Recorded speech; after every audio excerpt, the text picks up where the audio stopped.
গত বেশ কয়েকবারের ঘূর্ণিঝড়ের অভিজ্ঞতাকে সাক্ষী রেখে এবারের ঘূর্ণিঝড়ের জন্য তৎপর রয়েছে প্রশাসন। আবহাওয়া দপ্তরের পূর্বাভাস অনুযায়ী রবিবারে ঘূর্ণিঝড় রেমাল আছড়ে পড়তে পারে উপকূলবর্তী অঞ্চলে, আর তার জন্য বজবজ 2 নম্বর ব্লক নোদাখালী অঞ্চল প্রশাসনের তরফে মাইকিং করে সমস্ত মৎস্যজীবীদের নৌকো নোংরে করে দিতেও বলা হচ্ছে। পাশাপাশি যাদের কাঁচা বাড়ি রয়েছে রাতের মধ্যেই তাদের সেই বাড়ি ছেড়ে নিরাপদ আশ্রয়ে যেতেও বলা হচ্ছে। মাইকিং করে সচেতন করা হচ্ছে প্রশাসনের তরফে।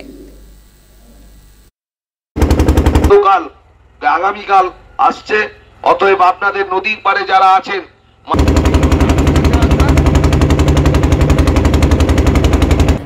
প্রত্যেকবারের ন্যায় এবারেও আমরা যারা এখানে মৎস্যজীবী আছেন, নদীর পাড়ে যারা থাকেন, তাদের উদ্দেশ্যে রুমাল যেহেতু আসছে, ঘূর্ণিঝড় কালকে আসছে, আবহাওয়া দপ্তর তাই বলছে, তাই আজকে সতর্ক করলাম।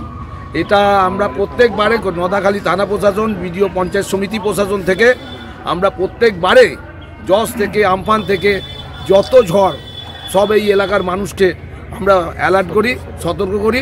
তাই এবারেও একই জিনিস করলাম।